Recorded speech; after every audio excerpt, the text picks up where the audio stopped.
lang iniisip ko kung tama ba yung desisyon ko sa mga pinaggagawa namin na to ni Bebo. For today's ganap nga, ay excited nga akong gumising ngayong araw dahil ngayong araw nga kami nakaschedule para mag-ski. Sa mga bucket list nga namin ni Bebo, ang makapag-ski nga dito sa Sapporo, Japan. Saktong-sakto nga lang din yung weather at hindi masyadong malakas yung snow ngayon. Ligo na nga ako kagabi, kaya naman hindi na ako naligo ngayong umaga at mabilisan nga lang din akong gumaya. Nag-book na nga lang kami ng taxi dahil medyo malapit lang din naman yung pupuntahan namin. Pero dahil sobrang puyat ko nga kagabi, nakatulog nga ako sa biyahe. Inabot nga lang ng mga 20 minutes yung biyahe namin at nandito na nga kami sa Teini, Sapporo, Japan. Hindi na nga ako nag-book online kaya naman dito na lang kami bibili ng ticket at medyo malapit nga lang to sa pinag-i-stayan namin kaya ito na lang yung napili naming ski resort. Dating nga namin dito wala pa nga kami masyadong idea kung anong gagawin namin. Buti na lang napakabait nitong si Otosan at tinuruan niya nga kami. Pero syempre hindi ako sure kung naintindihan ko ba yung mga pinagsasabi niya dahil wala naman kaming ibang napag-usapan, nagturo-turo lang kami naksyota.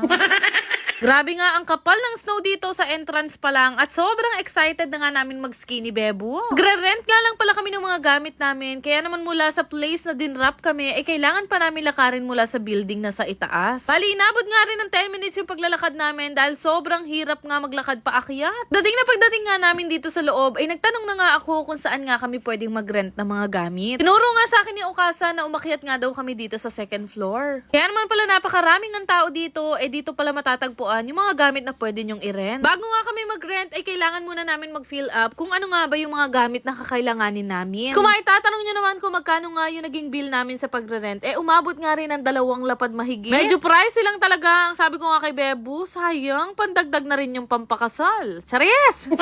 Makapagbayad na nga kami, may inabot lang sa amin na papel. Tapos tinuro na nga sa amin ni Koy kung saan nga kami pupunta para kuhanin nga itong mga gagamitin namin. Yung in-avail nga pala namin ay good for 4 hours lang at syempre, ani naman namin yung isang buong araw. Kung nga kami lumabas, naghanap na nga ako ng mga pwede kong gamitin at yung mga kakasya sa akin. So nakapili na nga ako, lumabas na nga kami dalawa ni Bebo at sobrang excited ko nga ng mga time na to.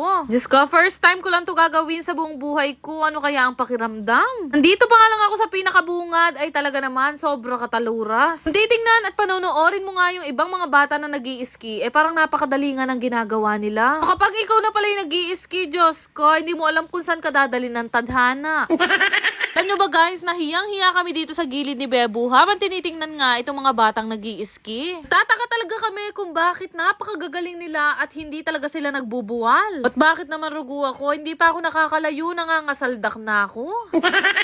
Ngayon pa lang iniisip ko na at nang gewa ko ngayon ni may nga pakali ko pa yata butol. Bay, syempre naman, sa laki ba naman ang binayad namin dito ni Bebo, kailangan namin tong sulitin at kailangan naming matuto. Kaya naman bawat dumadaan talaga sa harapan namin, sinisipat ko ng maigi kung paano nila ginagawa yan.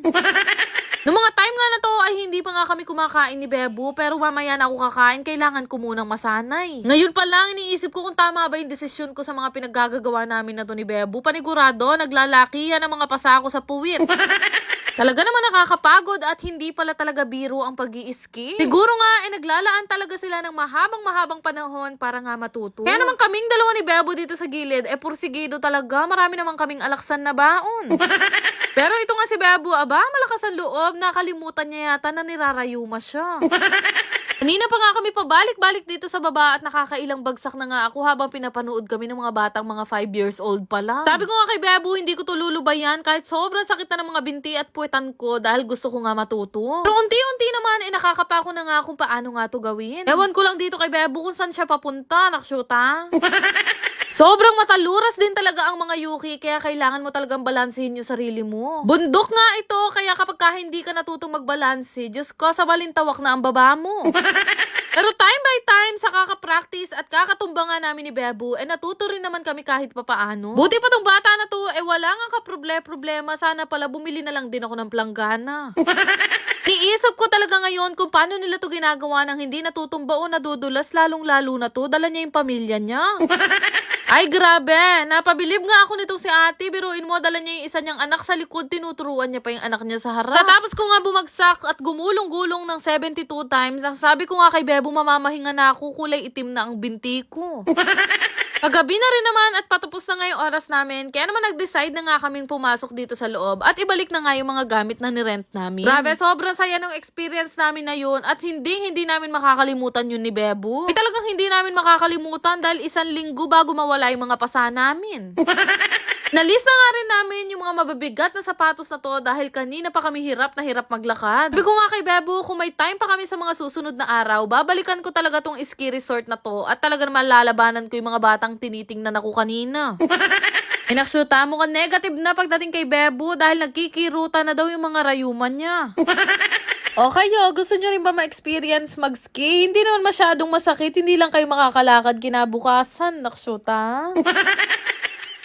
Bago nyo i-skip tong video, gusto ko lang ipakita sa inyo itong nilalaro kong Aurora game. Para mag-register, ilagay nyo lang ang inyong mga phone number, gumawa ng sariling password at i-confirm. Ganun lang kadali, meron na nga kayong account dito sa Aurora game at napakadami nyong pwedeng pagpili ang laro dito. Pero syempre, bago ang lahat, kakailanganin nyo muna mag-cash in. Sobrang dali lang naman mag-cash in guys, sundin nyo lang lahat ng instruction nila and after that, pwede na nga kayong maglaro. Madalas ko nga laruin dito itong Dragon and Tiger na sobrang dali lang din manalo. Bebet ka lang naman dyan kung magkano yung gusto mong ibet. Tapos meron din silang color game gaya nito. For sure naman, alam niyo na kung ano yung mechanics nito. Kagaya lang din sa perya. Pero dito, syempre, hindi mo nakakailanganin lumabas. Easy play, easy win nga lang dito sa Aurora game. Kaya subukan nyo na ring laruin. Pero paalala lang, ang Aurora game po ay para lamang sa mga matatanda at hindi ko po inire-recommend sa mga bata. Kaya mag-download na kayo gamit ang link na makikita nyo sa comment section. Yan lang naman. Salamat!